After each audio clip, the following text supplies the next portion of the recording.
What is your experience in building? I'm not asking you as an engineer. I'm asking you as a person who has worked in Goa.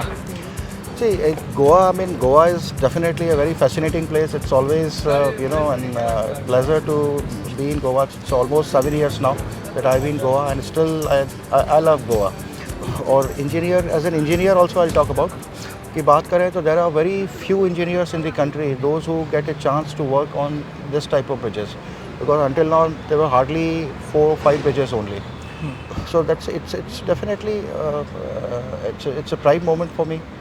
So recap किया जाए तो शुरुआती के moment में आप लोगों को भी बहुत ही तकलीफ़ हुई वहाँ पे, जब आप जानते रहे थे कि वो पाइल नहीं जा रहा है नीचे. जी हाँ, देखिए जो केबल स्टे ब्रिज होते हैं basically they are very complex kind of bridges. इसका हर स्टेज पे चाहे फाउंडेशन हो, चाहे सुपर स्ट्रक्चर हो, चाहे पाइलॉन हो, हर स्टेज जो है अपने आप में एक कॉम्प्लिकेशन है. हर चीज़ का सॉल्यूशन लेके ही फिर उसको आगे बढ़ना है. तो डिज़ाइन भी कॉम्प्लिकेटेड है और एग्जीक्यूशन तो कॉम्प्लेक्स है ही इसका.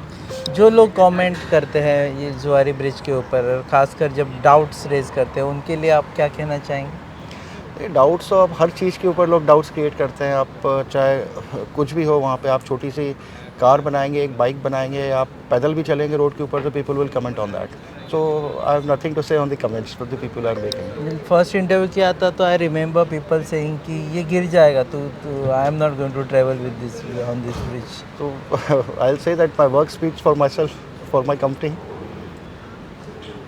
Okay, and last part में now this is going to be completed, and this also makes the entire two bridge, first lane, second lane, and this tower makes one of the biggest projects for DBA. In terms of finance, no, because we have done projects worth more than 4,000 crores also. But as a structure, if you talk about a structure, so definitely this is the biggest structure that we have made. Okay, अगर कल मैं यहाँ से चला जा रहा हूँ अभी बाइक लेके, so what are your advices to me? Bike लेके आप जाएंगे, just be in your lane. अब क्योंकि ये लास्ट वाला लेन. लास्ट वाला लेन पे रहें, क्योंकि काफ़ी बड़ा ब्रिज है और इतने बड़े ब्रिज पे ट्रैफिक, कार्स, ट्रक्स काफ़ी मूव करते हैं. So it's better to stick to your lane. जो एक्सट्रीम लेफ्ट लेन रहेगा वो बाइक्स के लिए रहेगा. यहाँ हवा से हिलने का टेंशन नहीं, नहीं. हवा से इतना नहीं, unless there is a cyclone, I mean that should not be any problem. Helmet पहनो. हेलमेट तो ऑब्वियसली है.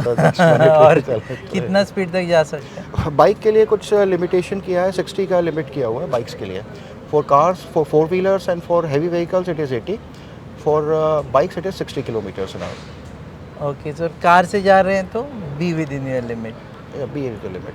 और कुछ सजेशन? बस मेनली गोवा है, बाहर से बहुत सारे लोग आते हैं. So I would say drive sensibly, no drunk driving.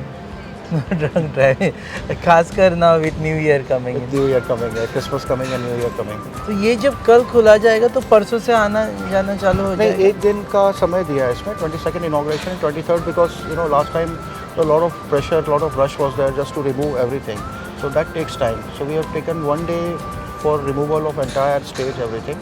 And from 24th morning it will be operational.